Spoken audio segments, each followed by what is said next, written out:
Ay, ang pag-uusapan natin ay medyo sabi nga, ang iba-iba ang kaisipan ng tao. Okay? So, pakitignan yung ating mga picture. No? Magkakaiba ng kaisipan. Tama ba? May isang puno, pero iba-iba ang kanilang kaisipan. Yung kanilang naiisip. Yung kanilang pananaw. No? Yung isa gagawing mga tabla. Isa panggatong. Yung isa, mga furniture. Yung isa naman, dadagdag daw siya. No? Na isa pang puno. Okay? Ang sumunod, tayong, ayaw ko kung ito'y baka o kalabaw. Nakakita sila ng lumilipad. Sabi ganon, napakalungkot naman. Isa naman sabi, kalayaan.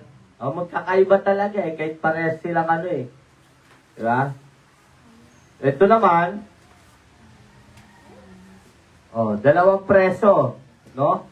Yung isa, nakikita niya, yung bar, no? Yung harang na bakal. Yung isa naman, dahil merong crack, ang nakikita naman niya, yung nasa labas, yung tanawin. Okay? So makita natin, ang tao, kahit tayo magkakasama rito sa mundo, magkakaiba ng kaisipan. Diba? Sabi ng maaring ang maganda sa'yo, hindi maganda sa akin. Kaya nga nauso yung quotation namin. Beauty is in the eye of the beholder. Ang kagandahan daw ay nasa tumitingin. Banat naman ng isa kahit anong sight mo. Diba? Ikaw ay maganda pa rin. Diba? Alam mo naman yung mga banat ngayon. Mayroon pinakamatindi. Alam mo, kahit naghihilig ka, ang ganda mo pa rin. Wow na wow talaga. Diba? Pero ito yung mahirap. No? Kasi kahit maraming Kristiyano at Kristiyano na, iba pa rin yung kaisipan. Tignan nyo yan. Diba? Sabi ng isa, sa tingin niya, Kristiyano siya. Di nasa kabilang side naman, no, hindi ka talaga true followers na katulad namin. Pero yung nasa gitna, ang sabi niya naman, Christ, my heart is for you. So magkakaiba talaga. Diba? Kung paano mag-isip. Kahit pare-pares nang naniniwala kay Lord. And sa Bible, may nagpakita din ng kakaibang kaisipan. Okay? Sa Bible. Pag nakita niyo yung ganyang picture, saan kaya yan? Saan kaya natin pwede matagpuan yan? Basahin natin. Tumayo ang Pariseo at nanalangin. So yung kanina, yung nakatayo, na Pariseo, sabi doon, nanalangin ng ganito tungkol sa kanyang sarili. O Diyos, nagpapasalamat ako sa iyo sapagkat hindi ako katulad ng iba na mga magnanakaw, mandaraya, mga ngalunya o kaya'y katulad ng naniningil ng buwis na ito. Okay? Samantala yung isa, dalawa yung nasa picture kanina, balikan natin. Samantala yung isa, ito muna, sabi nga nun, 2 beses ako nag-aayuno sa loob ng 1 linggo at nagbibigay rin ako ng 10 bahagi mula sa lahat ng aking kinikita. Yan yung Pariseo. Okay? Ito naman yung taga-singil ng buwis o tax collector. Ang sabi niya, samantalang maniningil ng buwis naman ay nakatayo sa malayo at di man lang makatingin sa langit. Okay? Dinadakugan niya ang kanyang dibdib at sinasabi, O Diyos, mahabag po kayo sa akin na isang makasalanan. Parehas na sa templo, pero magkaiba ng kaisipan. Tulad ng katabi mo. Diba, maaaring nandito yan, pero naglalakbay ang diwa sa ligayang nakamtan. Diba? Maaaring nandito, pero ang isip nandun sa galaan, birthdayhan, Diba? Sa mall, makabalik sa higaan, matapos na yung preaching, makauwi na. Samantalang isa kahit pagod, Lord, salamat. Nasa iyo ang kapahingahan ko. Lord, salamat po kasi pinaunawa niyo sa akin sa ibang bansa. Namamatay na sila sa pananampalataya. Samantalang ako, Lord, iniisip ko pa. Diba, ang problema ko pa rin. Paano ko may paglalaban yung linggo ko? Mamimili pa ako kung mag-church ako o hindi. Diba? Sa Nigeria, habang nagagawain sila, pinagpapapatay na, pinagbababaril, pinagtatataga. Kami, pinagsabihan lang ni leader, pinagsabihan lang ng pastor, nagtatangtampurot sila. Magkakaiba yan kaisipan eh. Dito nagtatampuhan pa, doon sa ibang bansa, pinapatay na yung totoong Kristiyano. Diba? Diyan pwede, papatay na sila. Nakatampo naman kayo, nag-church na kami, papatayin nyo pa kami. Yeah. They are fighting for their faith.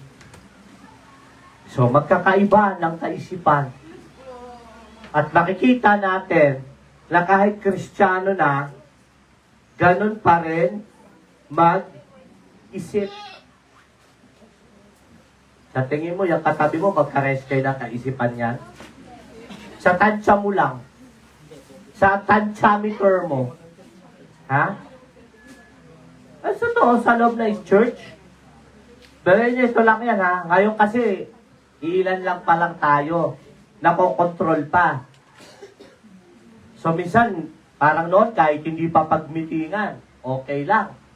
Diba? Pero ngayon, kailangan pagmitingan. Anong gustong kulay ng damit sa anniversary? O, kita nyo yan? Eh, paano pag sinabi ng isa, gusto ko po ng indigo. Sabi ng isa, ang baduy naman ito. Pwede naman fuchsia. Oh. Diba?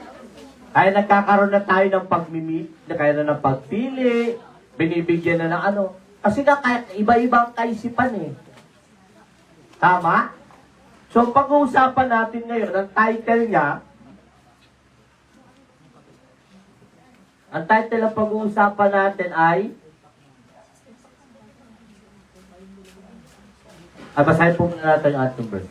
Sabi dyan, kaya nga sapagkat mayroong kasiglahan ang buhay kay Kristo, mayroong kaaliwan ng pag-ibig, mayroong pakikisa ng Espiritu Santo at mayroong kagandahang loob at malasakit para sa isa't isa. Lubusin ninyo ang aking kagalakan, magkaroon kayo ng isang kaisipan, magbuklod kayo sa isang pag-ibig at magkaisa kayo sa puso't diwa. Huwag kayong gumawa ng anumang dahil sa paghangad ninyo maging tanyag. Sa halip, bilang tanda ng pagpapakumbaba, ituring nyo higit ang iba kaysa sa inyong mga sarili. Pag malasakitan ninyo ang kapakanan ng iba at hindi lamang ang inyong sarili, naway magkaroon kayo ng kaisipan na katulad ng, kanino po? Kay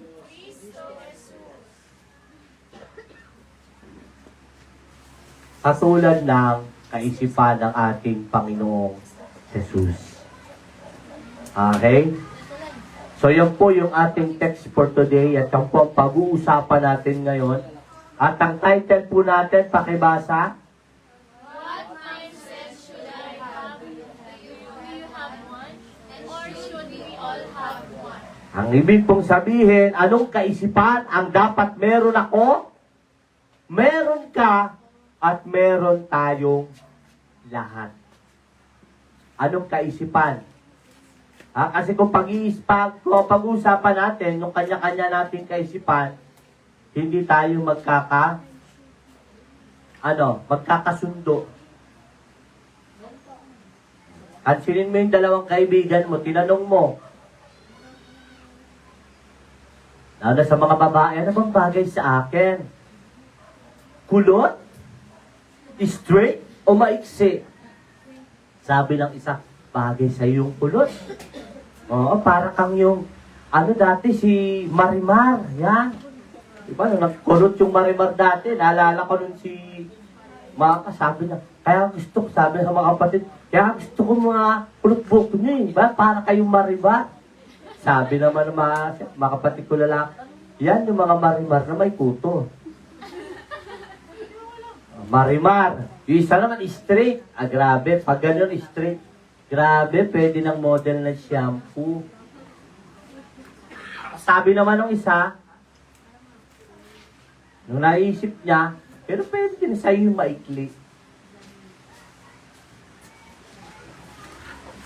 Iba-iba talaga eh. Hindi naman sila pwede nagsabay-sabay na. Sabi na, bagay ba sa akin? Bagay sa'yo. Lagi yung magkukontrahan. Tingnan mo yung katabi mo.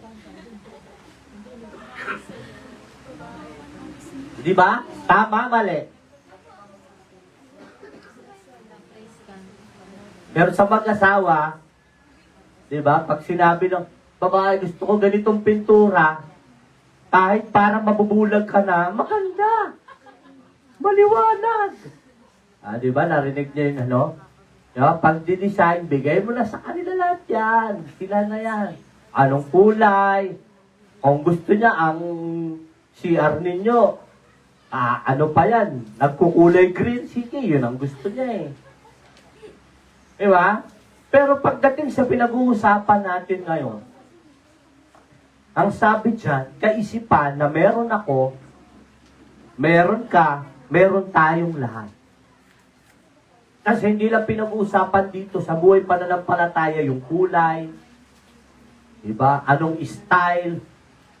Diba, Pastor, parang tinatamad na ako dun sa tugtugan natin, gusto ko po yung parang reggae naman ho tayo. Sa church noon, lalo na yung mga elder, ayaw na nila na malalakas yung drums. Kami nung mga kabataan, siyempre, pag sinabi ng, pag nag-one way na yan, talagang dumadagong-dung na. Paano yung mga may... So, iba-iba na. Diba? Katulad po natin, medyo paano na tayo, pa-40 na. Medyo maano na ho tayo sa mga sensitive na yung natin. Lalo na yung mga kapatid po na teacher, sensitive sa ingay. Diba? So, nagiging kakaiba na yung kaisipan. Nagbabago-bago sa paglipas ng panahon, sa mga sitwasyon, nagiging iba. Pero yung pinag-uusapan natin, just to remind us na hindi po ito magbabago. Na yung kaisipan noon na kailangan na sinasabi ni Pablo ay siyang kaisipan na gusto pa rin ng Panginoon para sa mga mananampalataya. Pero kung hindi na yan ang gusto ng katabi mo, tignan mo, baka ayaw na niya,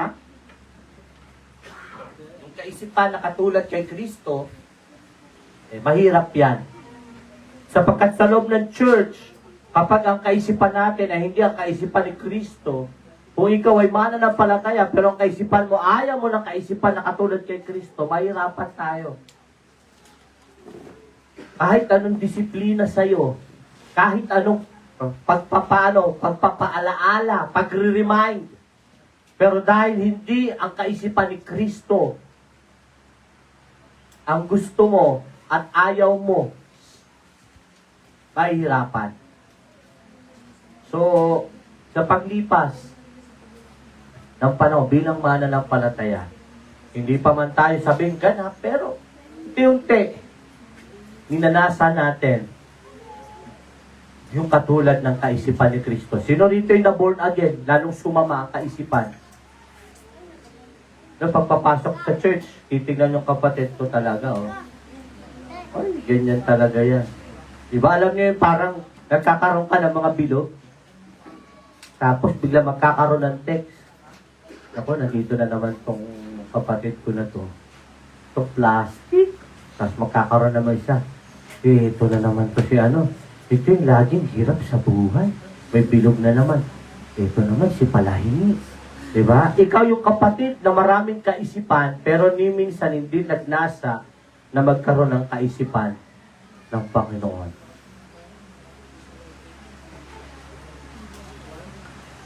Kasi yung title natin ngayon, ang pag-uusapan natin, ang kaisipan na dapat meron ako, meron ka, meron tayong lahat. Ang sabi rito,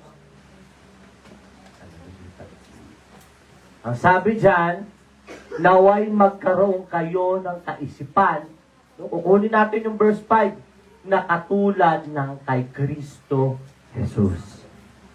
Sa mga naunang verse, nakita naman natin, 1 to 4, nilatag kung ano yung dapat gawin ng mga mananampalataya sa isa't isa, anong dapat meron sila, anong kalagayan nila pagdating sa Panginoon. Sa unang mga talata nga ang sinabi, ano? Ano sabi sa verse 1? Kasiglahan yung ginamit. No? Pinag-uusapan doon, it's about the relationship mo sa Panginoon. Diba? Pero sa verse 5, ang sinabi na ron, sabi ni Pablo, naway magkaroon kayo ng kaisipan tulad ng kay Kristo Jesus. Ako naniniwala, pag wala kang kaisipan ng katulad ng sa Panginoon, mahihirapan kang magpatawad.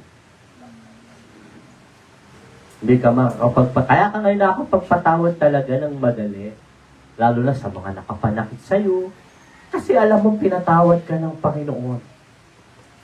Diba? Kasi alam natin, si Jesus ang unang nagpatawad at hanggang ngayon nagpapatawad sa atin.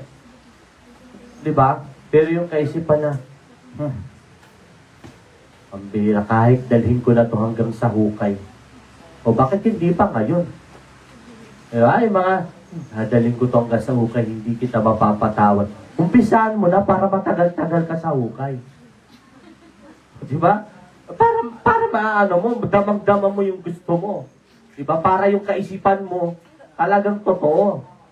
Ano ba? So, sinabi yan ni Pablo kasi mawawalang saysay yung verse 1 to 4 kung hindi tayo magkakaroon ng kaisipan ng katulad ng kay Kristo. Tama po ba? Amen. Tignan mo yung katabi niyan. Pastor, di ko na parang Jimmy Neutron naman ang ulo nito. Huwag mo intindihin yung ulo, intindi mo yung kaisipan. Diba? Hindi yung forma ng ulo niya, hindi pinaglalagyan ng utak. Kung hindi yung idea niya, yung thought niya, kung paano siya mag-isip. Yung mindset niya. Diba nung mga nakaraan, pinag-usapan natin, iba't ibang mindset. Scarcity mindset, kahit anong bigay ni Lord, Lord, tulang. Oh. Pero yung katabi mo, yan yung napapanisan ng kanin. Pero yan yung nagsasabi ng kulang daw sila. Pero napapanisan ng pagkain. Nakaya naman kay Lord, napanisan tayo ng pagkain. Tapos, scarcity mindset, laging kulang. Diba? Scarcity means kakulangan. Pag nagpe-pray ka, Lord, kulang kami. Hindi pa paano tayo nakapagpasalamat? O, ibang mindset. O. Lagi naninisi. Mga mindset yan. Pero pag-uusapan natin, hindi yung mindset mo ngayon. Ang pag-uusapan natin, ang sabi rito, yung kaisipan. No? Na meron tayo dapat. Ano kaisipan yon? Katulad ng kay Kristo. Kaisipan na katulad ng kay Kristo. Ang sabi dito, this is what happens and will happen, no? When you have the mindset like that of Christ. Sabi gano'n, ito ang mangyayari at pwedeng mangyari kapag meron tayong kaisipan ng katulad ng kay Kristo. Ano kaya kung, tignan nyo kung paano mag-isip si Jesus, ha? Di ba lagi siyang sinusundan ng mga Saduceo, Pariseo, ng mga tagapagturo para lang abangan na magkamali siya? Yes. Katulad ng katabi mo, lagi kang inaabangan. Kailan kayo magkakamali si sister? Ayun, nagkamali na si brother, patay to sa akin. Tapos to, pariringgan ko to sa Facebook. Di ba? Sabay, sino i-text na ano ng word of God? Di ba? Pero narinig ko. Di ba? Inaabang ang magkamali, no? Ang sabi rito, mindset. No, ano yung pwedeng mangyari at mangyayari kung magkakaroon daw tayo at gugustuhin natin at kung magkaroon tayo ng katulad ng kaisipan ng kay Kristo. Diba? Sabi, naku, kung ako si Kristo, kung ako na si kaisipan ko, si Jesus, malamang pinaghuhusgaan ko na lahat. Ganyan ba ang Panginoon nung nangangaral siya? Ganyan ba ang Panginoong Isus doon sa may mga sakit, mga lumalapit sa Kanya? Si Jesus pa nga nagsasabi, o sige, yung mga walang may kasalanan, mauna ng bumato. O, di ba? Kasi hindi ganun ang mindset ni Jesus. So, ay sinabi dyan, ano ang mangyayari? Di ba? At pwedeng bang mangyari kung tayo magkakaroon ng kaisipan ng katulad kay Kristo? Ang sabi dyan, una, you have the Holy Spirit and the grace of Jesus. Saan yung sinabi? O, basahin natin. Ha? Ang sabi doon sa unang verse, kaya nga sapagkat mayroong kayong kasiglahan ang buhay kay Kristo, mayroong kaaliwan ng pag-ibig, mayroong pakikipag-isa ng Espiritu Santo at mayroong kagandahang loob.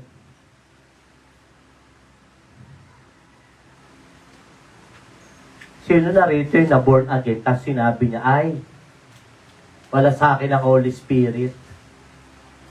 Hindi ko natanggap ang biyaya ng Panginoong Yesus.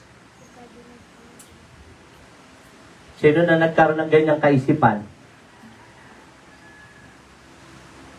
Wala, di ba? Lahat talaga, ang sinasabi, na born again ka, tinanggap mo si Jesus, ang Holy Spirit mananahan sa'yo. So, meron ng pakikipag-isa ng banal na spirito. And then, sinabi ron, meron kang nakareceive kayo ng kagandahang loob. Kapag ang mindset mo, nasa iyo Holy Spirit, and you have the grace of Jesus, siguro naman, may mga bagay na dating hindi mo kayang gawin, na nagagawa mo na ngayon. Because nakikipag-isa ka na sa Holy Spirit at may kagandahang loob ng Panginoon na natanggap natin. Diba? Hindi na ang mindset mo, nako. Kahit pa anong mangyari, hindi ko yan papansinin. Ganyan ba ang mindset ng nakatanggap ng biyaya ng Panginoon, ng kagandahang loob, ng grace ng Panginoong Yesus? O yung mindset ng pinatawad ko na yan, pare-pares lang kami pinatawad ng Panginoon. Hindi, Pastor, habang buhay, dadalhin ko yan sa hukay. Umpisa mo na ngayon. Di ba? Ang sabi rito, it is challenging to remain joyful in life without the presence of Holy Spirit, as his life is often filled with trials and tribulations. Ang sabi niyo, napaka-challenging na manatili na mayroong kagalakan. Di ba? Sa buhay, no? Nawala ang presensya ng banal na spirito. Alam naman natin kung anong bunga ng banal na spirito. Di ba? Kainahunan. Kindness. Di ba? Ang hirap yung church na walang kainahunan. Naka number 3 ang boses. Diba? Madalas ang aking asawa, ako nire-rebuke dyan, daw high blood. Kasi naman kami, ang lahi namin, mga akala mo lagi ang lalapit lang yung magkwentuhan, pero akala mo laging may away. Parang mga ano to, di, normal sa kanila yan. Pero minsan talaga ganun, kailangan. Kaya nga tayo may Holy Spirit eh. Hindi para magyabang tayo, kundi para i-correct tayo. Diba? Kaya sabi dyan, without the presence of the Holy Spirit, mahirap manatiling nagagala. Sino rito yung umiiyak? Diba? Sabi, umiiyak ka, no? Tapos kumakain. Sa picture, nilagyan na ng memes, Sabi, ito yung pinagalitan ng boss, pero 30 naman pay ngayon. Pero totoo, mahirap. Wala. Kuryente, iniisip mo, tubig, pagkain ninyo, kung magulang ka, pambaon ng mga bata, pang-araw-araw. Mahirap. No, manatiling mahirap, manatiling nagagala. Kung wala ang presensya ng banal na spirito, dahil labing ganon, ang buhay natin lagi daw puno ng pagsubok at paghihirap. Pag sinabi mo tribulation, paghihirap yan, suffering. Di ba? Mahirap eh. Pero unang-unang verse sinabi kagad doon, di ba? Agad sa sinabi doon, kaya nga sapagkat mayroong kasiglahan. Hirap maging masigla sa buhay. Tapos puputulin na po ba natin to? Tutuloy pa po kayo? Hindi, nagbabayad na doon. Nakana-traffic lang. Buwan-buwan, palaging ganun po. Lagi siya nata-traffic. Diba? Ngayon, naka-digital na, kaya medyo mahirap. O sige po, sabi na magpuputol, sige po, ilalagay ko, inano ko na ha. Opo. Diba? Mapakahirap.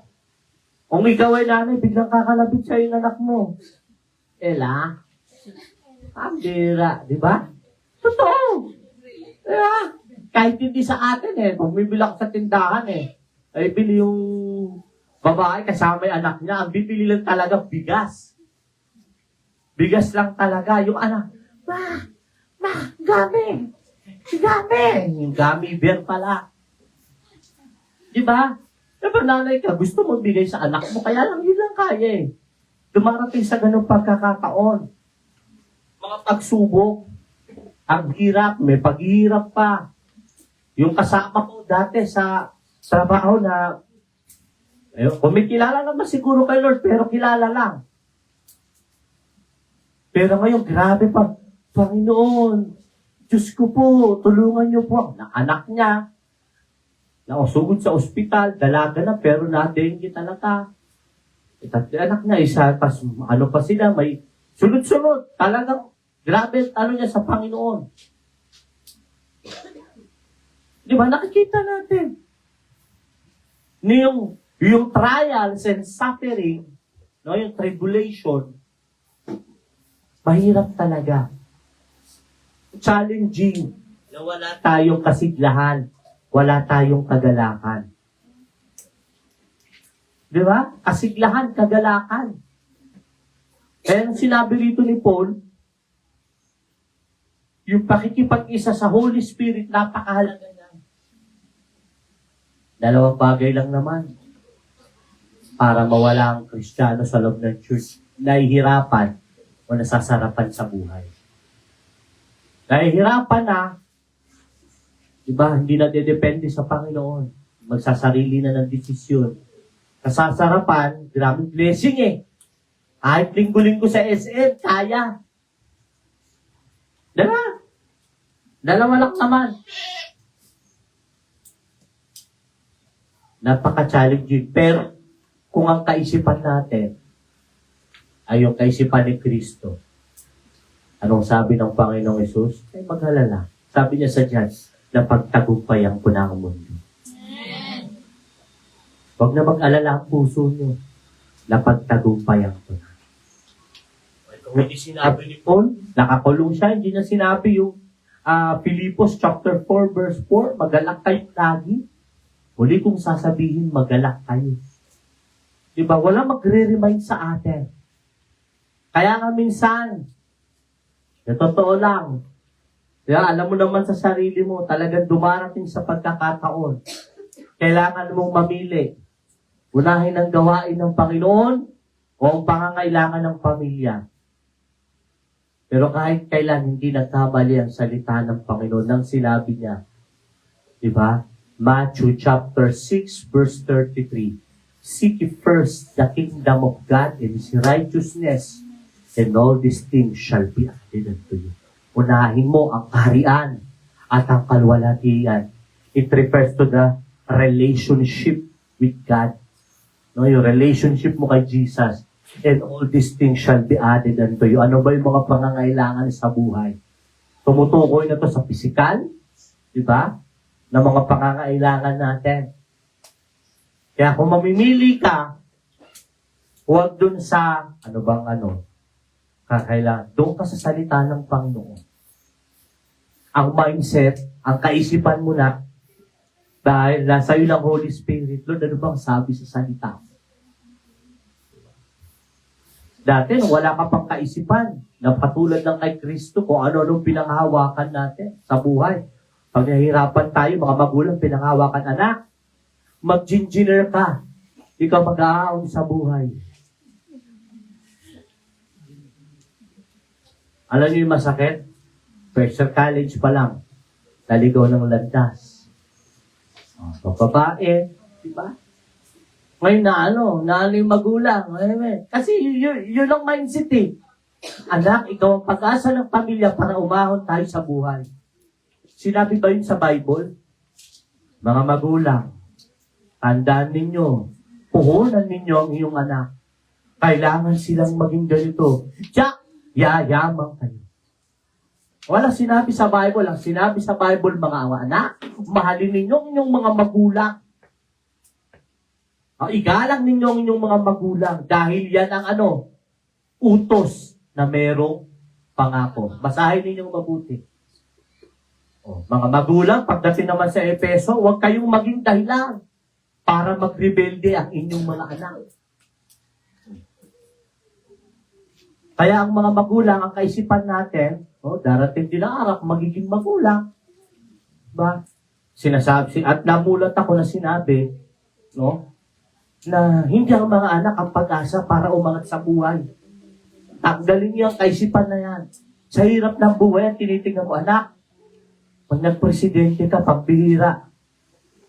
Lahat atin, yung Pilipinas, ipapa-straight ko yan. Pagdudugtong ito, kasi magkakahiwalay. Presidente ka naman na.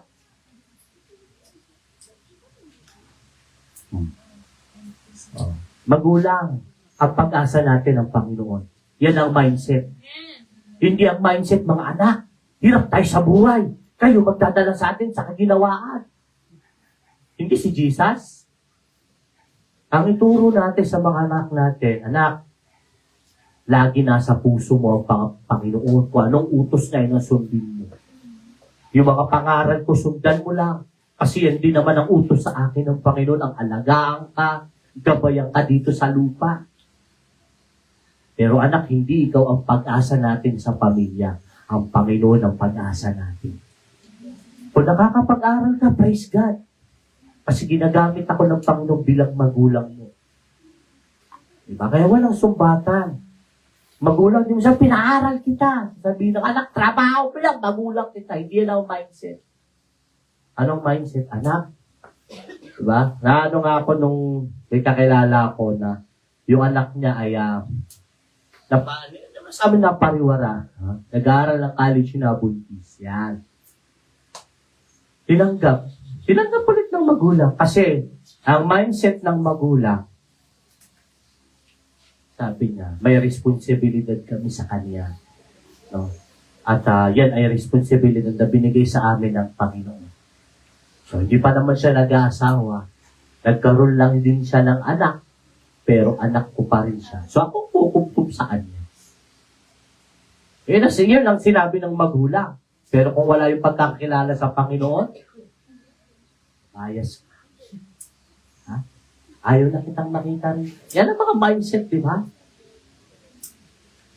Pag nahihirapan na sa buhay, nag-iiba na ang mindset. Nakakalimutan na nila, nakipag-isa na sila sa Panginoon at ang Holy Spirit ay nasa kanila na. Di ba? Pag nahihirapan na tayo sa buhay, hindi mo nakakatin prayer meeting, mahirap buhay. Hindi mo nakakatin na Sunday service, mahirap ang buhay. Hindi umaten ka, hindi ka umaten, mahirap ang buhay. Pero ang sinabi ng Panginoon, seek first the kingdom of God and His righteousness, and all these things shall be added unto you. Mas mahirap pag wala ng Holy Spirit sa atin.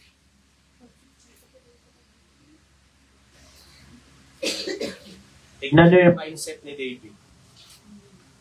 David showed Mephibosheth great grace, but by not only restoring his father's soul's land, but also allowing him to eat at the king's table for the rest of his life, all for the sake of his father, Jonathan. Si Jonathan, anak na si Mephibosheth, apo ni Saul. Laki ng atraso ni Saul, di ba? Kaya kung gusto nyo malaman kung saan nabanggit yung word na grace, no? Hanapin nyo yung kwento na to. Na-preach ko na yan. Di ba? Hindi ang mindset ni David, patay to sa akin, ubusin ko lahi nito. Grabe yung kanilang sumpaan ng friendship nila ni Jonathan.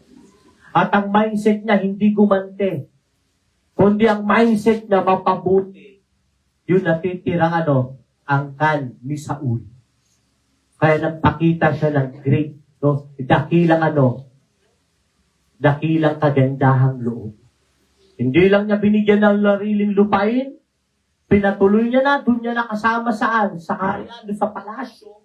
And kasama niya, kumakain. Binigyan niya ng sariling taga-pamahala. May kwento pa yung taga-pamahala niya, ginawa pa siya ng sariling kwento noon. Gusto siyang siraan kay David. Diba? Lumpo na to eh. Sabi, paano ako makatakas lumpo ako. Siniraan siya. Nung katiwalang binigay sa kanya ni David. Pero dito, pinakitaan. So, ang mindset ni David, hindi magigante, kundi magpakita ng kagandahang loob. So, pag Kristiyano ng Panginoon, Lord, bawal na pala maghigahiganti. Tingnan mo yung katabi mo. Mapaghiganti pa ba yan? Ha? Hindi na, wala na. Kala mo, ha? Alala ko na naman yung kwento ng patay. Magkapitbahay. Ito magkapitbahay na to, napaka-close. Close na close sila. Ang naging problema lang dahil sa ulam. Naamoy nung isa. Ang sabing ganun, Naku, ang sarap ng ulam nila, amoy na amoy dito, mamaya magbibigay yan. Nakalimutan magbigay. Dito na nagsimula ang lahat. Wala, nakalimutan niya, hindi niya yata naalala, ako ang nagbigay sa kanya kahapon. Parang ginawa, pag-barbecue party tayo. Pinapaamoy talaga, ginagano-gano na ng mantika. Bango-bango. Sabi nung kabila, naku, mukhang magbibigay ito kasi pinapaamoy. Hindi nagbigay. Sabi na, iba to Sabi niya, sige. Sa kanila kahapon, barbecue. Sa atin, mga seafoods. Pinapahanginan. Bango Sabi nung kabila, malamang magbibigay ito. Bango pinapaamoy, hindi nagbigay. Grabe to hindi na to nagbibigay Sabi naman nung isa, sige. Naamoy na naman. Grabe. Nagpapalitsyon sila, maliit. Paano mo nalaman? Ang bango amoy litsyon. Sabi nun, baboy lang naman yan. Sige. Isa rin, naglitsyon din. Amoy naman sa kabila. Baka yan Grabe. Napatindihan na sila ng amoy. Ang pinakamalupit na may namatayan sa kabila. Sabi nila, parang dami, may mga biskwit Happy. Hindi, may mga dapat. Punta tayo. Huwag ka pupunta, hindi tayo in-invite.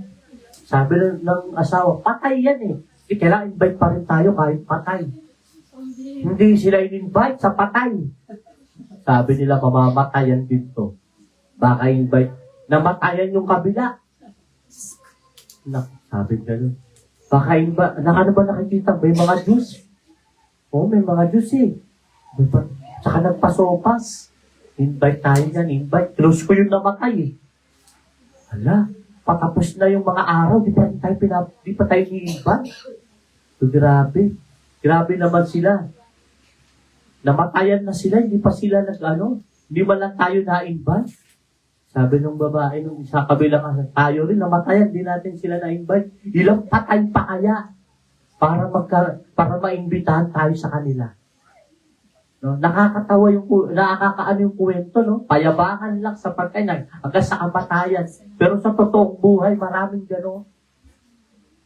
Hindi mahalaga kung sino yung nauna magbigay. Sino yung nag-invite, sino yung nagpakita ng kababaang loob. Kung pinag-uusapan ba rito, nakikita ba sa buhay natin na tinanggap natin ang kagandahang loob ng Diyos? Kasi kung ang mindset natin, dapat sila mauna. Dapat siya ang mauna. Dapat ako yung laging ganito. Hindi tayo matatapos. Hindi tayo magiging masaya sa buhay. Kaya yung may mga kapitbahay, di ba? Na laging ganon, hayaan mo. Hayaan mo lang. Ang mahalaga, yung grace ng Panginoon na isa sa buhay natin. Yung biyayang natanggap natin sa Panginoon na isa sa buhay natin. Kasi yun ang mindset. Yung Holy Spirit at yung grace ng Panginoon, kailangan, hindi lang siya basta alam natin, kung hindi maging mindset natin siya. Gusto mo lang patulan? Hindi, may Holy Spirit ako eh. Sa akin ang Holy Spirit eh. Di ba? Gusto ko tong patulan? Hindi. May kasiglahan ako, may relasyon ako sa Panginoon, masaya ako sa relasyon ko sa Panginoon, hindi ko yan sisirain. Yan ang mindset. At nasa akin, binigay sa akin ang biyaya, ang kagandang loob ng Diyos. Yan ang mindset. Huwag yung mindset na parang hindi ka pa nakakilala sa Panginoon. Tingnan mo to. Abangan ko to mamaya. Yari ito sa akin. Pag makalakad pa to, makauwi sa kanila, mapalad, swerte na lang pag makauwi pa to.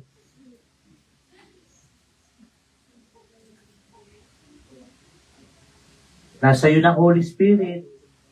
Nasa iyo na ang grace ng Panginoon. Huwag mo sabihin, hindi pa rin masigla ang buhay mo. Maraming dahilan para maging malungkot tayo, para maiyak sa mga nangyayari sa buhay. Maraming dahilan. Pero wala nang mas tatalo dun sa ginawa ng Panginoon at ginagawa niya lagi sa buhay natin.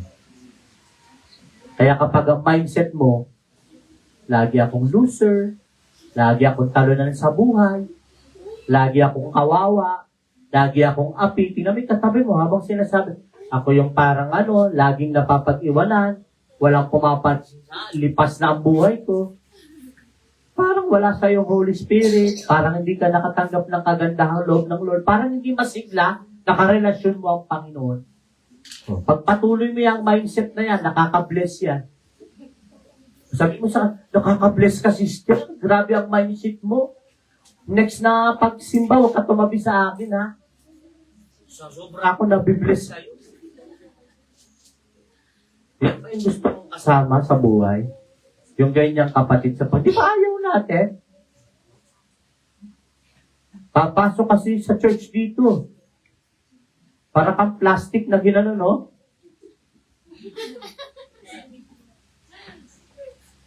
Hindi yan ang mindset. Hindi ko sinabing pag pumasok ka sa church, mawawala problema mo.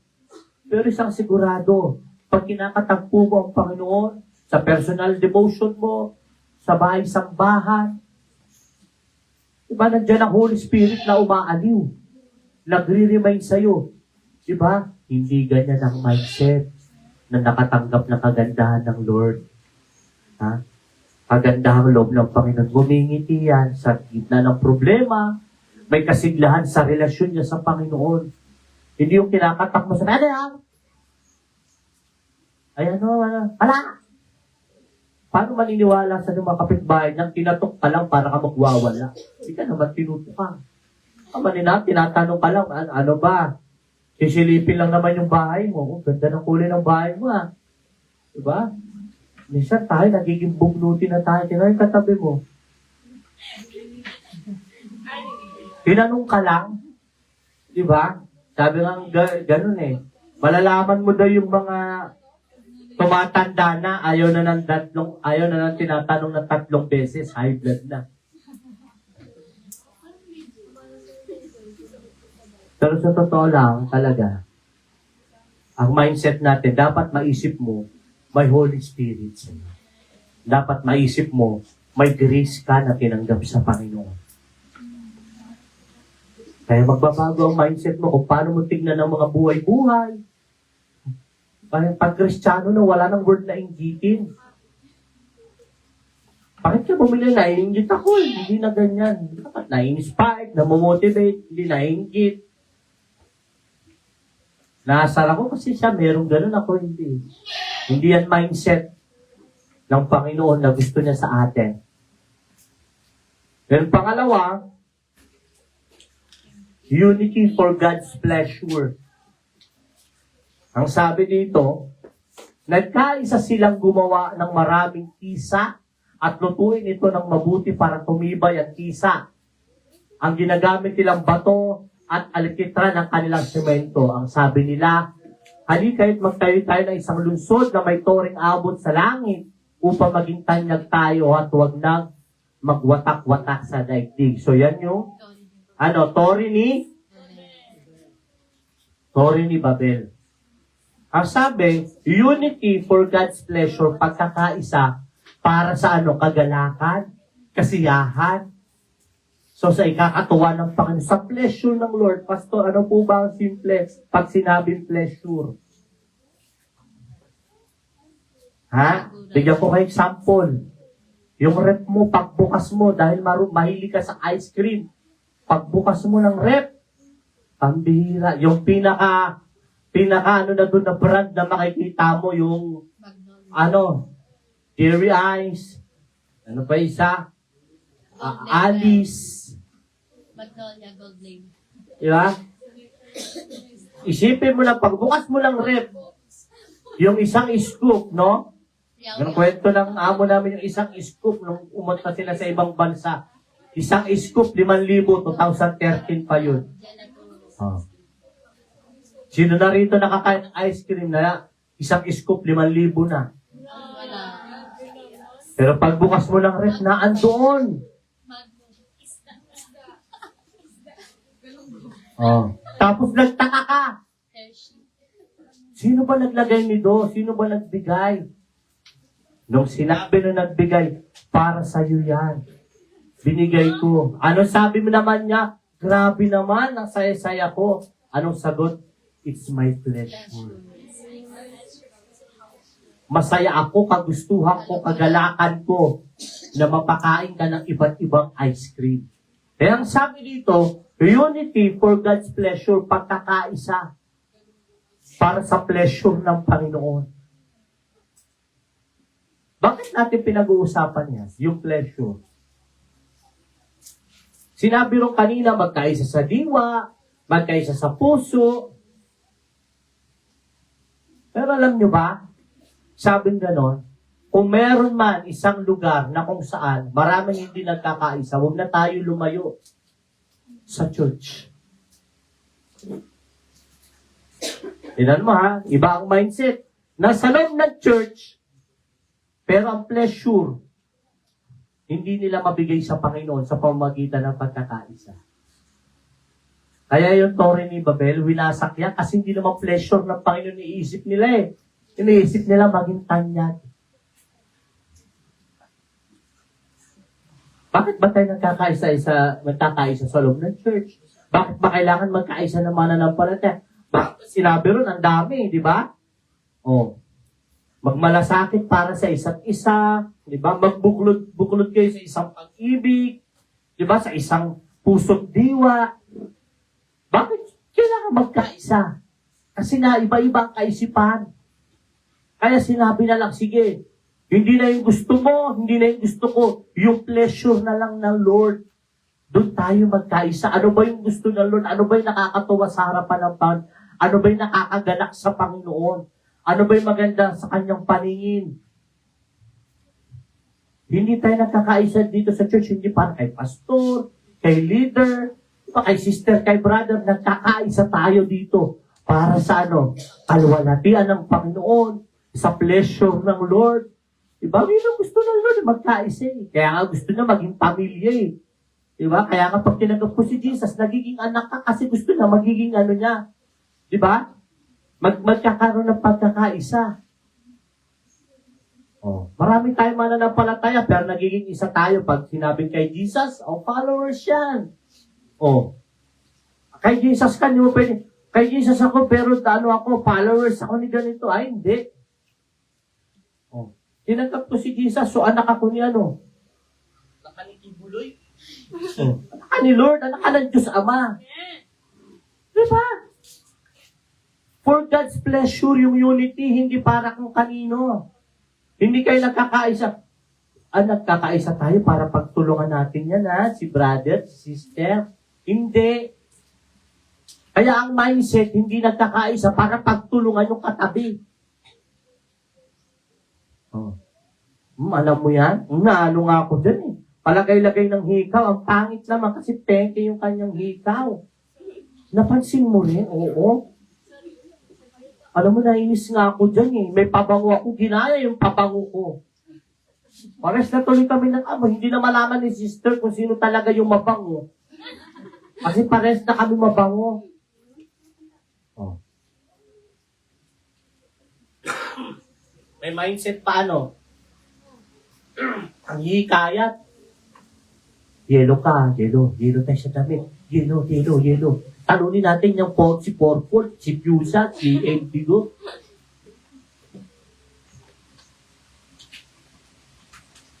Anong ulam ng church na ganito? Yan tayo ganito. Tingnan mo to. Kala mo naman kung sino. Gusto niya beef steak, burgundy. Lang tayo. Tuyo-tuyo, itlog-itlog. Diba, sa ulam lang, sa loob ng church, ma-event, maniwala kayo. Walang unity. Kasi ang gusto, ang pleasure nasa kanila. Gusto kasi, sino nakapag-isip ng ulam na to? Ang galing naman niya mag-isip. Di siya na isang kapatid. Diba? Nasaktan. Kasi pinamuka na hindi siya magaling sa pagpili. Diba? Ang pagkakaroon ng pagkakaisa sa lahat ng bagay, hindi yan para sa atin. Para yan sa pleasure ng Lord, yun ang mindset.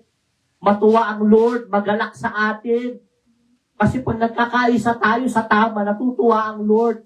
Na ibibigay natin yung pleasure na yun sa Kanya.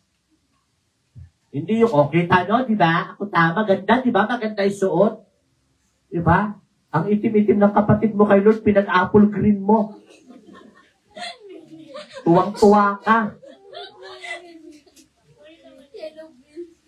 Habang sinasabi mo pa, inaakbayan mo, tingnan mo itong brother na to. Ang tingin na tuloy na parang mansanas na tinayo dyan sa harap. May bunga na. Parang binonsay. Pinipigilan ka na. Huwag yan, sister, kasi huwag yan, Hindi. Lahat naman tayo, mamamatay. Alay naman ang context. Lahat tayo mamamatay. Oh. Nagbi-meeting, hindi napili yung kulay mo. Hindi ako 10th anniversary. Hindi napili yung kulay ko. Pero gusto mong kulay ng t-shirt, rainbow. Patatatakan. Dahil ang sabi mo, inilabot po eh. Di ba? Pagkatapos po ng banag, pakita ang Lord ng rainbow.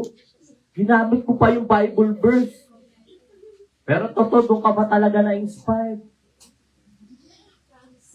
Yung mindset kung bakit tayo nagkakaisa, maganda. O kung lahat tayo, tinan nyo yung epekto. Napag-usapan, napagpilian, yun ang kulay. Di ba ang saya? Ay, magawa na po ako. Kung dito ba si Brother Junero? O di mag-ano ng t-shirt? O di ba? Bakit di ka pa nagpapalo ng t-shirt? Wala akong galing. Tinapili yung kulay ko. Tinapili yung style ng gusto ko, yung font. Ano bang sinabi mo? Arabic. Papira ka, paano mababasa yan dito?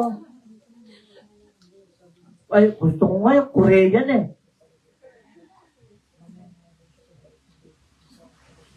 Alam mo yon? Pagdating sa unity, magkakaiba tayo ng mindset. Kaya wala talaga unity. Yan naman sinabi sa Bible kasi. napakaligaya at kahanga-hanga sa ating pagmasid ang nagkakaisa, laging sama-sama na magkakapatid. Yan ang mindset. Hala, bakit isang buwan kami maglilinis sa church? Kahanga-hanga ba yung pastor? Paalala ko lang ha, hindi lang kayong department ninyo naka-assign sa buwan. Iba't ibang buwan. Napakaligaya at kahanga-hanga. Di ba? Hindi ka ba masaya? Na pag tinitignan tayo dyan sa labas, grabe yan. Yung church na yan, ganyan lang yan, pero grabe ang ano niyan, unity niyan. Yan ang mindset. Alam mo, natutuwa ako pag tinitignan ko yung mga ano dyan, yung mga member dyan sa church na yan. Bakit? Ano kakaisa sila? Di ba? Yun sana eh. Diba? Nagkakaisa sa pag-ibig, sa puso, sa diwa, sa kilos.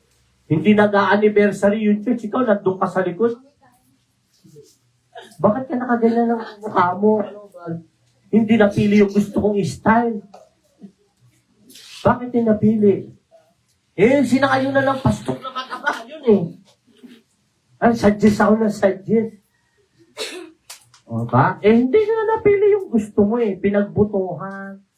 Diba? O kaya meron kang minumungkahi.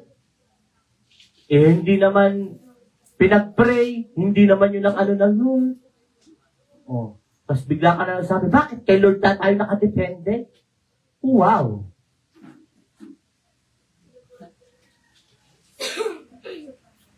Naintindihan? Mahirap magkaroon ng pagkakaisa.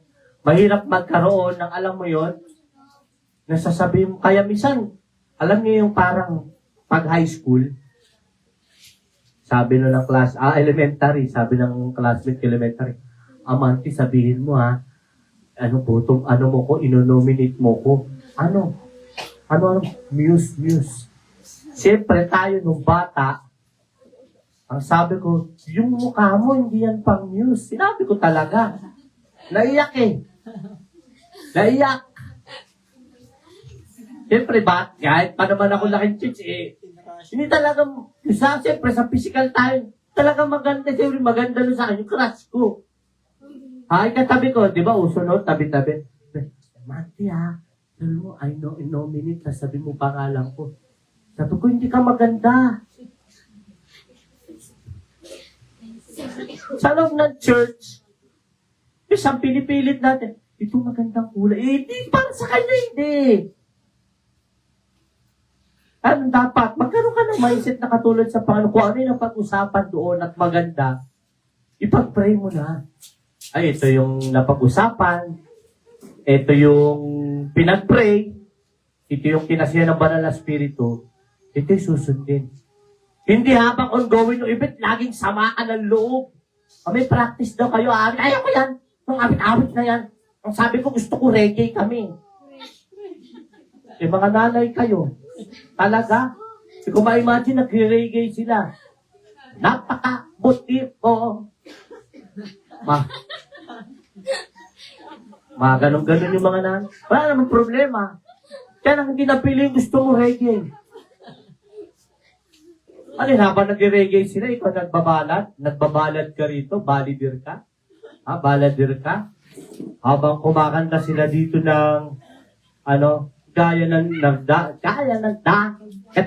ikaw naman, gaya ng Ay, isip mo ba yan? Maganda ba yung pagmasdang? Kahit sa malayo, pangit eh. Lalo na sa malapitan. Napakasisimple lang. Diba? Pero dahil sa mindset mo, walang unity. Na dapat yung unity na yan, nabibigay natin ang kaligayahan ng Panginoon. Diyan sa unity na nabibigyan natin ng pleasure. Kaya ang worship din, nagpa-practice, nag-uusap-usap sila. Kasi hindi pwedeng yung gusto nila, nung isa. Kailangan pare-pareha sila sasang-ayon, itong maganda. Kasi nga, pleasure ng Lord ang pinag-uusapan, hindi pleasure ng kung sino man. mindset, nakaka-apekto yan sa unity. Kaya pala, 6 na buwan ka nang hindi dumadalo kasi hindi na pagbigyan yung kanta mo. Nire-request ko po yung sa song leader eh. Pero yun mo, pa-request mo yung song leader, ang gusto mong boses, wah! Testing lang naman, pastor eh. Ha? Nakarinig ka ng mga gagaral-gal yung boses, wah! Mag-ganon yan dito. Dakilang pasada lang. Umaawit ng, di ba? Mana natin. Ganun. Depende yun. Pastor, di ba pwede yun? Kapatid, pag-isipan natin, pero di ba? Tignan mo yung katabi mo. Dali mo mag-suggest ng kakaiba. Tingnan mo ngayon. Ano naiisip mo? Parang ngayon pa lang, di pa nagsasalita. Gusto mo lang liigan eh. Bakit natin itong sinasabi? Kasi pag wala ang mindset mo na katulad ng kay Kristo, hindi ka makikipag-isa. Tignan mo si Jesus, bakit yung Trinity maayos? God the Father, God the Son, God the Holy Spirit. Kasi si Jesus, ang mindset niya, makasunod sa kalooban ng Ama. Kung sinabi ni Jesus sa akyat ako, sabi ng Holy Spirit, ayaw ko bumaba. Hindi, no, umakyat si Jesus, bumaba ang Holy Spirit doon sa upper room. At sila lahat na, alam niyo yun, lahat sumusunod. Ginagawa ng tama yung kanilang work ng Trinity. Tapos tayo dito, di tayo nagkakaisa.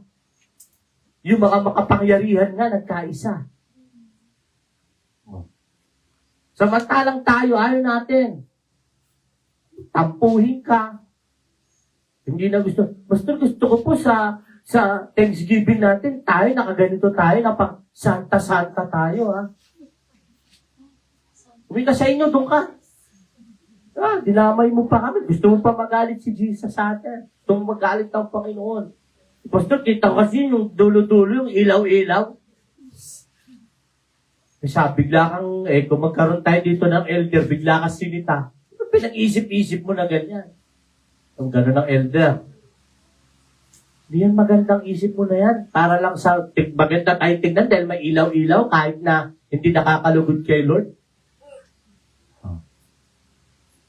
Dapat yung unity natin nakakapagbigay ng pleasure sa Lord. Iisang puso, iisang diwa, iisang kaisipan. Kaya sa darating na next year na anniversary natin, walang malungkot yung mukha. Ano ba? Napag-usapang kulay. Okay po, makikiisa po kami. Sabi nung nakaputi, laban sa mga nakapula. Unity. Kasi maganda tignan, napakaligaya at kahanga-hanga. Paano kung sinadjust mo rito? Pastor, ito lang ha. Hindi naman sa pag-ano. Paano po, Pastor, kung lahat tayo dito kayo naka-brace? Pinipilit mo yung maayos yung ipin, ipapabrace. Siyempre, yung gagastos. Naintindihan mo ba? Naintindihan? Hindi mo pwedeng ipilit. Pero pwede tayong may pagkaisahan. Kung ang pag-uusapan natin, yung pleasure ng Lord. Pwede tayo magkaisa diyan. Pero yung para sa pleasure mo, ay huwag tayo, hindi tayo para diyan. Naintindihan ba ng katabi mo? Na hindi na magsasuggest, magtatampo-tampo ng walang kapwa. Ba't ba nagtampo yan? Naano kasi ako sa ganyan. Oh. Pwede ka naman siguro sinusong dito. Pwede mo ba ito ipaawi? O pag sinabi, sige po, maging masaya ka na. Diba? Napaawit na hindi. Pwede mo linggo-linggo ipaawit itong gusto mo? Ay, hindi pwede. Nagdi-devotion yan, mga nagpipray yan. Hindi pwedeng, nag-devotion din. Sarili mo devotion yun, hindi ikaw magsusong leader. Pwede po ba, parang mala concert, katulad ng Planet Shakers? Wala namang problema, kapatid. May mga gamit ba tayo dyan? Napakatulad nun? Pati yung lugar mo din yung naiisip mo. Wala ba? Sasabi mo pa, Pastor, wala ka bang fake? Fake-piting kita absinero ka nga. Di ka nga ma-attend ng Don't Watch eh. Oh, prayer meeting, tinatamad ka pa. Yung mga tao pang sinasabi mo na wala silang faith. Inilulugar lang. Kasi dapat pinagkakaisahan. Naiintindihan ba mga kapatid? Napakaligaya at kahanga-hanga. Pag tayo ay tinitignan, diba may kanta, napakaligaya at kahanga-hanga sa ating pagmasid. Di nag-iinggitan at walang tapuhan, kundi nagmamahalan. Yun sana. Ibaliktad eh, puro tampuhan, ayaw maglablaban. Puro pasikatan. Okay, wala. Hindi pleasure ni Lord ang nasa mindset. Pleasure nila.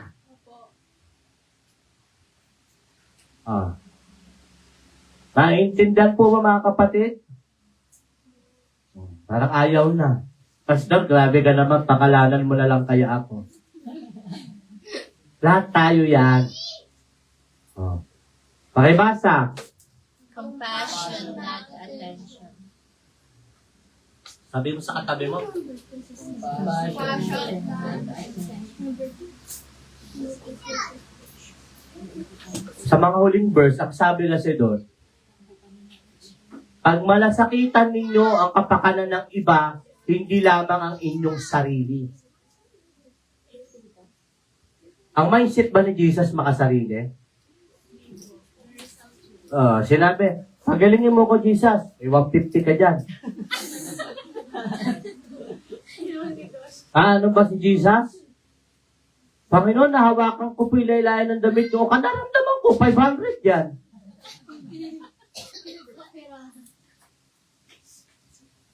Yung sumisigaw na bulag, Jesus, anak dito, papansin to. Pero sigaw, oh. Anong ba ni Jesus? Iba kasi ay ang habang ng Lord, yung kanyang compassion, iba yung kanyang kahabagan. Kung wala tayong mindset na katulad kay Jesus, hindi tayo mahahabag.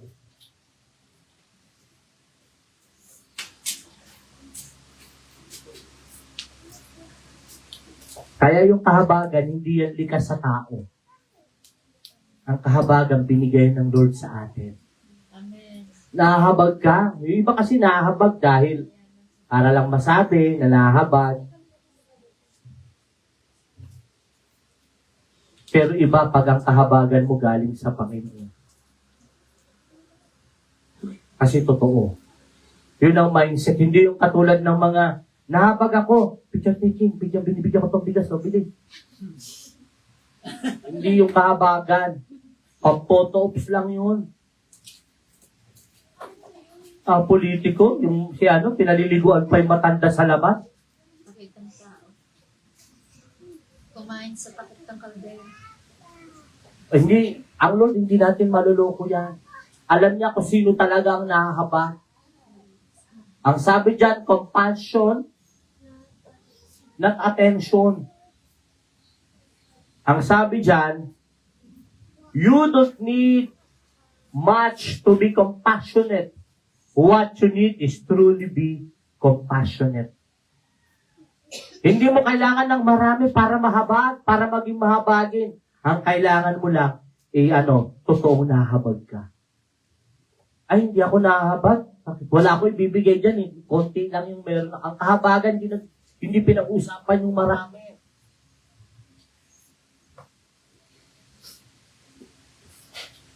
Diba? Yun naman ang totoo eh. Hindi sinabi ni Lord, kailangan kilalanin muna nila akong hari bago ko yung pagalingin yung mga yan. Kailangan kilalanin ako ng mga to na Mesias ako. Hindi. Wala sinasabi ni Jesus. Pinatawad ka na sa mga kasalanan. Nasa iyong karya ng Panginoon. Hindi sinabi ni Jesus dun sa ulago. Kung kaya ako nahabag dyan kasi naiinis ako eh. Kaya ka nahabag kasi naiinis ka. Pwede ba yun? Jesus, paano galing ng mata mo? Sigaw ka ng sigaw. Naririndi ako. Tawag ka ng tawag. Anak ni David, anak ni David. Nagaling na lang kita. Ganun ba si Jesus? Hindi, yung tinanong niya yung lalaki doon, nalungko sa Bethsaida. Anong gusto mo? Gusto mo bang gumaling ka? Eh sabi ng lalaki, wala nga tumutulong. Ikaw na nga tinutulungan, nagre-reklamo ka pa. O, di gumanong ba si Jesus? In-explain niya. Kasi yun yung totoong compassion.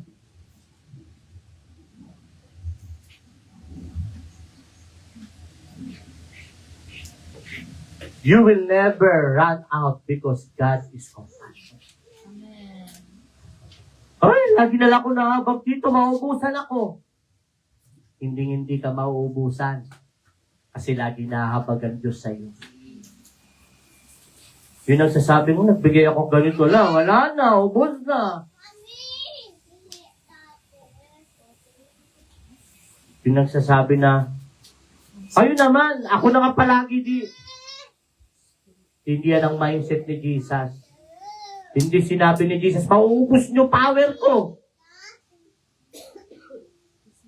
10 ketongin, paralyzed na, binakbak pa yung bubong, ang daming pinagaling ni Jesus.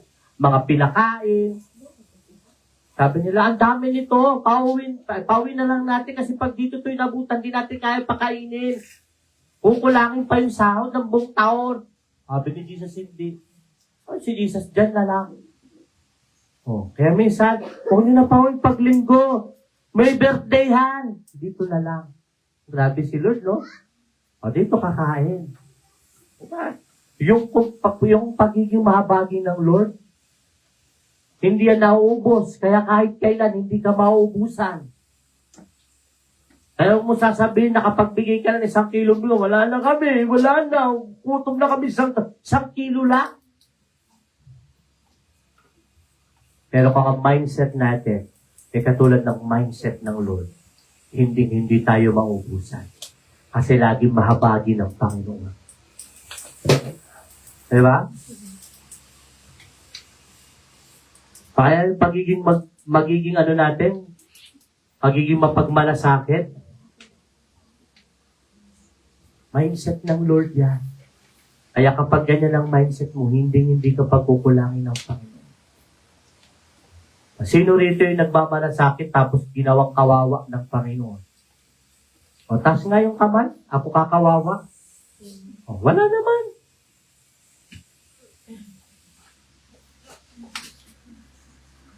Eh, bakit sinabi not attention, compassion, not attention? Sino rito yung lagi gusto attention? Gusto niya lagi siya yung nabibigyan ng attention. Ang mindset niya, dapat ako lagi nabibigyan ng attention. Dapat ako lang. Ako. Hindi ka na hindi mo na makuha magkaroon ng compassion kasi ang gusto mo lagi na lang ang attention nasa iyo. Anong sabi dyan? Compassion is for mature Christians. Attention for immature Christian. Lagi mo, gusto mo, ikaw yung mukhang kawawa, ikaw yung mukhang nangangailangan ng ganito, gusto mo ng atensyon.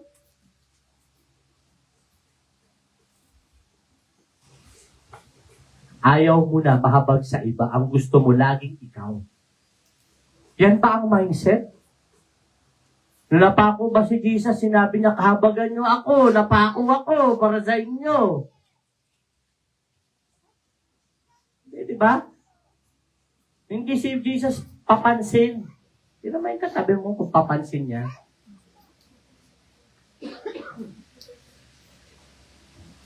Look, grabe naman si Pastor. Yes, lahat.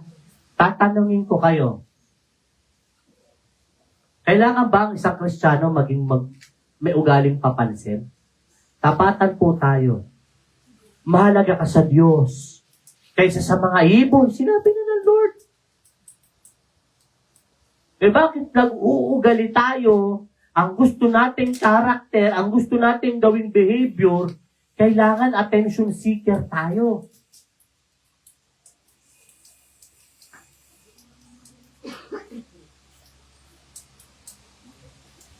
Iba yung kinakahabagan sa lagi nangangailangan ng atensyon.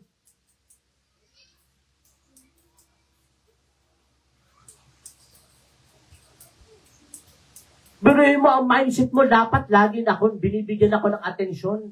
Dapat nakaano ka, center of attraction, center of attention. Pero sabi nga ni dito, di ba? Pag malasakitan nyo, yung iba nang higit sa inyo, so tapos na. Di ba yung baby, di ba? Pag may baby, dapat talagang binibigyan ng atensyon kasi hindi na pakaya. O pwedeng sabihin yan, tumayo ka. Di pa siya kaya, pero habang tumatagal ba, ganon? Dapat natututo. Kaya ang mindset, hindi puro laging attention, dapat nagiging ano rin. Ha? Nagkakaroon ka na rin ng compassion para sa iba. Hindi palaging gusto mo na sa'yo attention. Pinalinan dyan. Pero kung wala tayong mindset na katulad ni Jesus, ang lagi mong iisipin, ako. Si ako. Si ako. Ako. For how many years? Darating ang time. Mawawala nung wala nang gustong pumansin sa'yo. Ano may katabi mo? Pag lagi ang gusto niyan atensyon, darating ang time, wala nang gustong pumansin sa kanya. Wala nang gustong pumansin sa'yo. Bakit? Kasi masyado nang busy ang iba para pansinin ka. Maraming dapat kahabagan. Diba? Hindi lang, ang mindset ni Jesus hindi atensyon. Ang tinuturo ni Jesus, compassion. Nagturo sa message, tinuturoan kita, lagi kang magpapansin. Lagi kang gusto mo, lagi kang ng atensyon. Hindi. Ang tinuturo ni Jesus, mahabag kayo. Diba? Sa may hirap, sa mga duka, sa mga kapuspalan, sa mga balo. Diba yun ang tinuro ni Jesus? Tanungin ko, balo ka ba? Nagdidildil ka na ba ng asin? Gusto mo, ikaw yung kinahabagan tanungin ko na, sa'yo ba yung mga karakter na yon?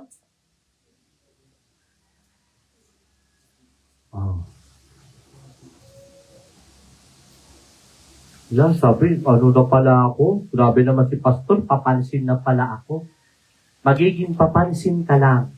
Magiging attention seeker ka lang kung ang mindset mo, gusto mo lagi nasa yung attention. Hindi mo kailangan magpapansin. Bakit? Matagal ka nang kinahabagan ng Diyos. Matagal na tayong kinahabagan ng Diyos. Hindi natin kailangan magpaawa kung kani-kanino. Ang Diyos ang naaawa sa atin. Ang Diyos ang nahabag sa atin. At hindi na yan mindset na isang Kristiyano na nagmamature, nakawawa ako, api ako, lagi akong wala. Sino ba Diyos nito? Parang kaano-ano naman. Sino ba Panginoon ng ganyan pala mag-isip? Diba? Tanong nyo, sino ba Lord mo? Bakit ganyan ka? Diba? Kasi yung tunay na nagmamature na Christian, alam niya na yung word na compassion. Diba? Pastor, ibig sabihin, pag nagmamature na, hindi na ulitin ko, alam mo kung sino yung tunay na nahahabag sa'yo. Kaya hindi mo kailangan hanapin sa iba.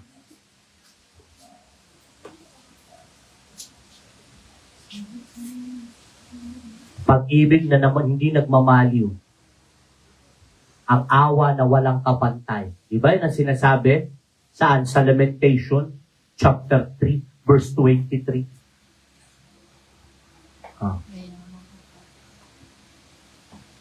Hindi na nga ako dadaing sa mga leader ko, hindi na ako dadaing kina pastor. Kita mo yung mindset mo talaga kakaiba. Hindi ganon.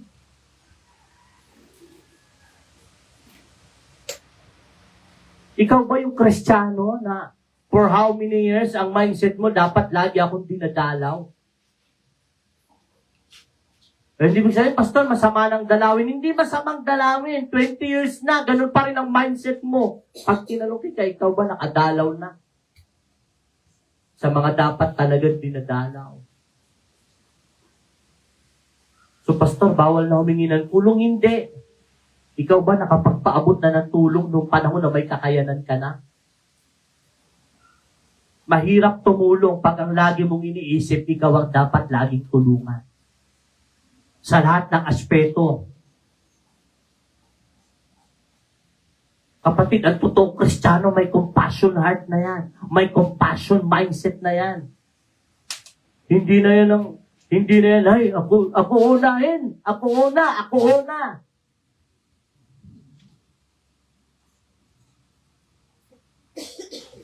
Hindi na tumatawa, ha?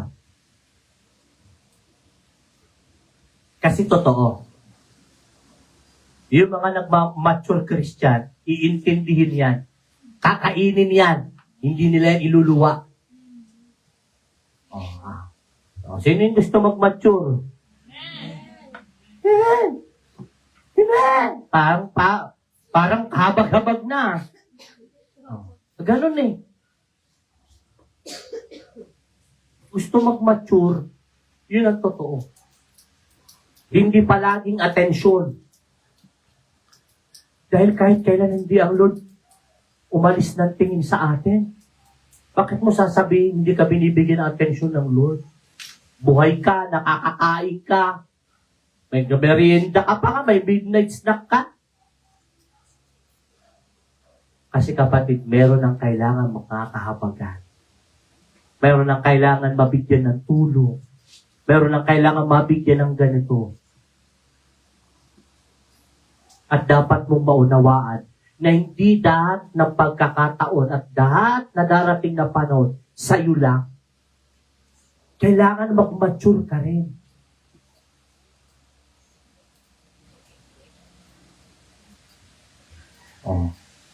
Pare-pares tayo na-correct dyan.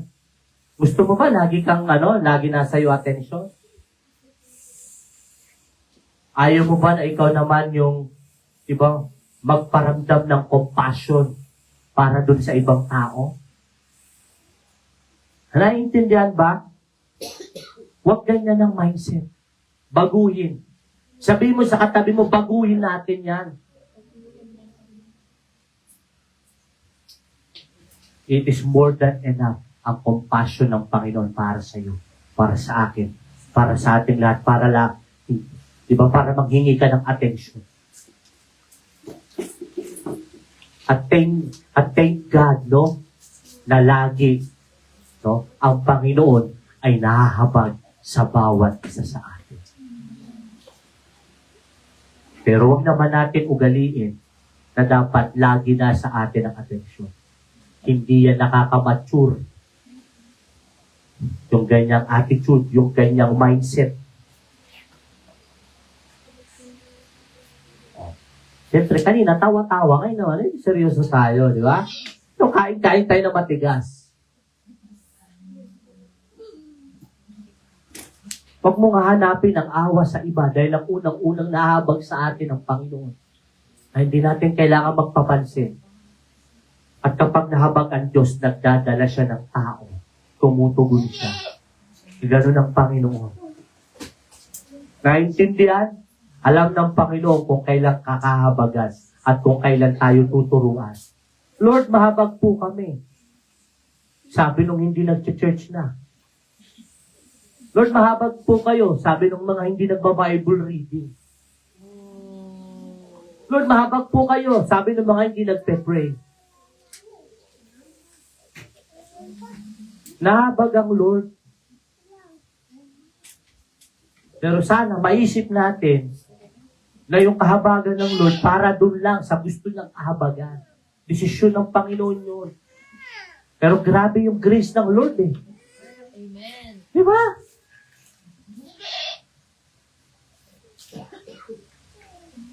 Pero kasi pinag-uusapan natin dito, hindi palaging ikaw, hindi palaging tayo. Ang mindset, matuto na tayong magmalasakit sa iba. Yun yung pinag-uusapan. Hindi palaging ikaw ang usapin. Maraming kaluluwa pang dadalhin sa Panginoon. Tingnan mo yung katabi mo. Kinahabagan yan ng Panginoon.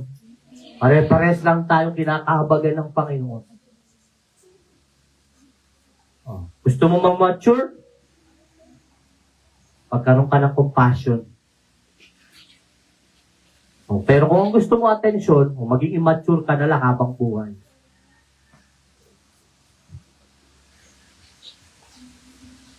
Ano sabi dyan? Sa ating pagtatapos, We have the mindset of Christ. We can do this. kung meron tayong kaisipan na katulad kay Kristo, kaya natin ito.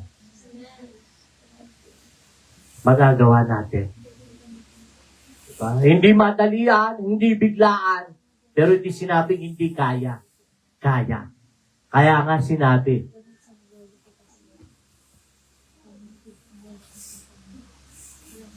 The question is, whose mindset is in me, in you, and all of us? So, ang tanong, kaninong mindset yung nasa akin, nasa iyo, at nasa ating lahat? Kaninong mindset ba? Ang mindset ko pas, no? Lalaki, ang mindset ko pas, yung mindset ni bugoy na koy-koy. Parang gustong butasang bumbunan mo ngayon. Ang iba ang mindset ng tao na yun. Mas marami kang babae, mas magiging mature ka daw, mas makakapag-isip ka ng tama.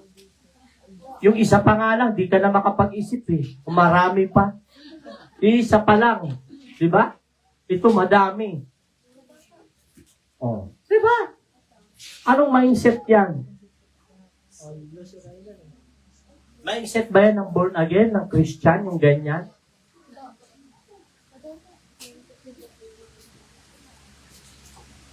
Oh, anong mindset ba? Ito yung mindset na katulad sa Panginoon. Wala na. Wala na tayong standard. Yun ang standard, ang mindset ng Lord.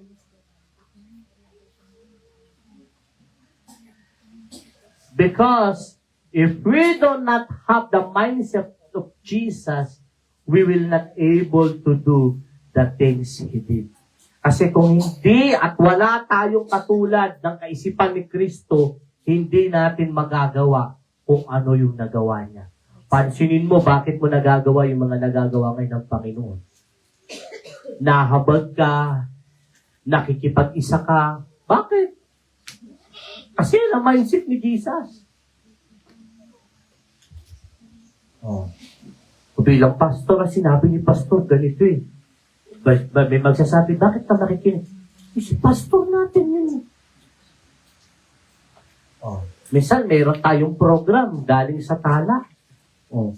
Mayroon tayong mga gawain dito, pero kailangan doon. Pwede ko ba sabihin, huwag tayo sumunod doon. Ako, pastor na rito. Hindi. Pastor ko yun eh.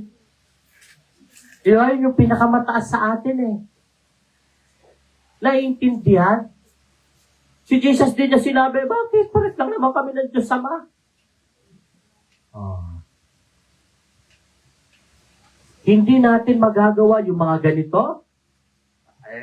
Ako, hindi kayo magagawa yung pasaway-saway. Lalo ni Pagay, alam na misis yun eh. Diba? Pero hindi ginawa ni Jesus. Diba? Hindi ganun ang Panginoon. Kaya, ang mindset natin ay kay Jesus dapat para magawa natin yung mga bagay na pinagagawa niya at gusto niya mangyari para sa ating lahat. Tingnan mo, tayo, pagdating ng Thanksgiving, lagi nating iniisip, pansinin nyo, hindi na tayo nag-solicit. Kasi tapos na tayo sa mindset ng paghihingi. Tapos na tayo doon. 12 years na tayo, gusto nyo, ganun pa rin tayo? Hindi na. Time will come. Darating ang mga susunod na taon. Ang Thanksgiving natin, tayo na ang magbibigay. Kaya kayo, tapasahin mo na yung tumatanggap ka. Para naman pag naalala mo, wala ko naalala tumanggap ako. Sabi nung may picture, win 1,000 worth of groceries, tapos nakakuha ng may minor prize na may major prize pa. Sabi nung iniisip, nung nagkaroon kami ng program na mag-ano tayo, gift giving. Alo, paano kami, pastor? Pinaranas na sa'yo ng Panginoon eh. Iparanas mo naman sa iba. Ang tanong kasi dyan, pagkukulangin. Pag ang mindset mo, dapat kang unahin, pagkukulang ka talaga. Pero unahin mo kung ano yung gusto ng Panginoon, hindi ka magkukulang. Naintindihan po ba? O, kaninong mindset kaya yung nasa bawat isa sa atin? Kaya kung nagmamalasakit na maging kaisipan natin, hindi kaisipan ng mundo, hindi kaisipan ng kanino man, kundi yung kaisipan na gusto ng Panginoon para sa atin.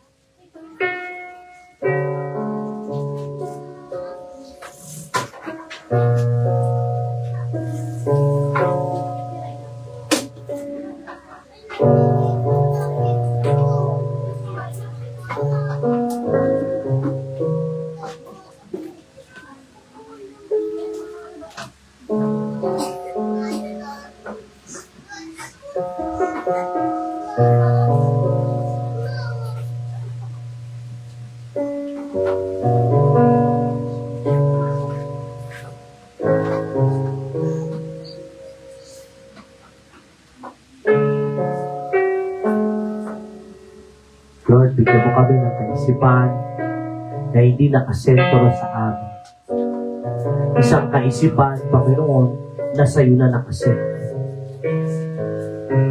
Kaisipan na hindi na palaging iniisip ang sarili, kundi kaisipan na kung ano yung magagawa para sa kaharian ng Panginoon.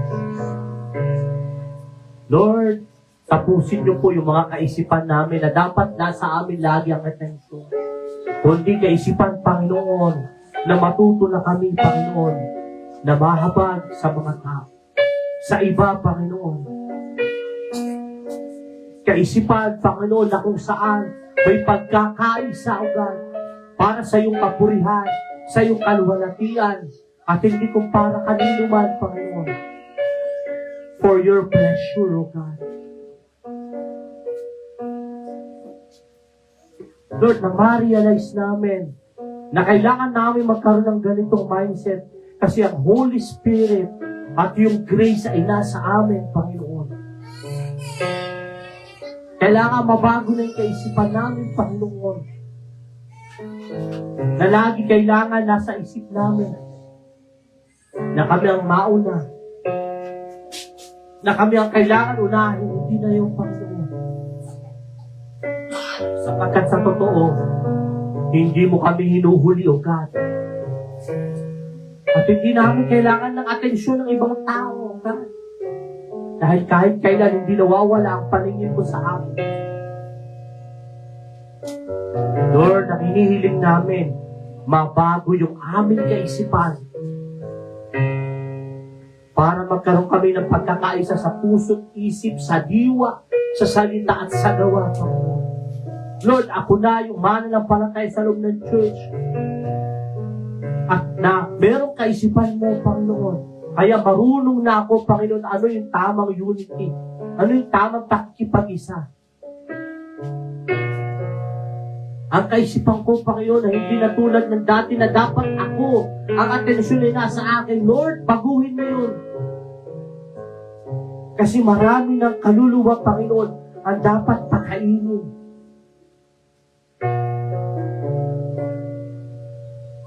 Panginoon, tulungan mo ako, God, na ang mindset ko, Panginoon, ako na nagbibigay. Hindi na ako yung palaging tumatanggap dahil ang totoo, Panginoon, ikaw naman na nagbibigay sa akin. Lord, baguhin mo yung mindset ko, Panginoon, na mas sinuuna ko tong mga bagay kaysa sa'yo. Dapat ang kaisipan ko, Panginoon, at mailagay at maitanim sa aking kaisipan na dapat kita laging unahin. Kasi Panginoon, pag inuna kita, hindi mo ako ihuhuli. Ang mindset ko ng Panginoon ay hindi na pa aking pansarili. Kundi ang mindset ko, Panginoon, ay sa iyo para lagi kitang mabigyan ng kapurihan. Magawa ko ang kalooban mo, Panginoon. Mamahal ko yung mga tao hindi ka mahal-mahal. Mahabag ako dun sa mga hinahabagan mo, Panginoon. At huwag kong isipin na mauubusan ako sapagkat ang totoo, lagi kang nahahabag sa akin. Kaya Lord, ang grace be Lord, ang mindset, Panginoon, na dinidesire namin ay hindi kung kaninong mindset. Ang dinidesire namin kaisipan ay kaisipan ng aming tagapagligtas. Walang iba kundi ang Panginoong Jesucristo. And we pray, Panginoon, ng bawat isa sa amin ay magkaroon ng ganyang kaisipan para makapaglingkod kami ng tama sa iyo, makapaglingkod kami sa isa't isa ng maayos, makapaglingkod kami na may pagkakaisa sa puso't diwa, Panginoon, sa kaisipan. At yung kasiglahan ng buhay ay maranasan namin lahat sa kabila ng mga pagsubok, problema, paghihirap, O God. Magkaisa nawa, Panginoon, ang aming kaisipan at yung walang ibang kaisipan kung hindi yung sa iyo, Panginoon. Hallelujah, Jesus. Lord, tulungan kami ng banal na Espiritu na magkaisa kami sa kaisipan ni Kristo. Lord, I pray sa buong isang linggo, pagpalain niyo po ang bawat isa. Ilayo mo sa anumang gawa ng kaaway, disgrasya at kapahamakan. At naghahanap buhay, nagtatrabaho, patuloy mo silang ingatan, gabayan, pagpalain, i-bless, bigyan ng magandang kalusugan, kalakasan sa araw-araw, kaalaman at karunungan. Pagpalain mo ang bawat tahanan, proteksyonan mo ng banal na dugo. Huwag mong pagkukulangin ang kanilang hapagkainan, Panginoon, kung di punuin mo, Panginoon, ng iyong mga biyaya. Pagalingin sa mga sakit at karamdaman, palayain mo sa anumang gawa ng kaaway sa mga maling kaisipan. Lord, we pray na patuloy na proteksyonan mo ang aming church, O God, laban sa masasamang gawa. At anuman, walang masamang espiritu ng mga maling kaisipan na makakapasok dito, Panginoon. And we pray, O God, na samahan mo ang bawat isa. Lord, pagpalain mo ang bawat isa, kanilang mga tahanan, Panginoon. Hallelujah, Jesus. Kahabagan mo kami, Panginoon, sa araw-araw ng aming buhay, katulad ng pagbibigay mo ng kagandahang loob at biyaya sa amin. Hallelujah. Pagpalain mo, Panginoon, ang bagong mag-asawa, nasan man sila ngayon, tuloy mo silang ingatan, gabayan, pagpalain mo ang kanilang marriage. Bless mo sila, provision, Panginoon, sa itatayo nilang pamilya, at patuloy na lagi mo silang kahabagyan, O God. Pagpalain mo, Panginoon, ang aming mga kapatid. Hallelujah, Jesus. Tanggapin natin ang walang pag-ibig ng Ama, ang walang pagliligtas ng anak, ang patuloy na pakikipisa ng banal na Espiritu. Umay tayo sa pangalan ng Ama, ng Anak, at ng Espiritu Santo, at lagi nating tandaan ang kaisipan na dapat meron tayo ay ang kaisipan ng kay Kristo. In Jesus' name we pray. Amen.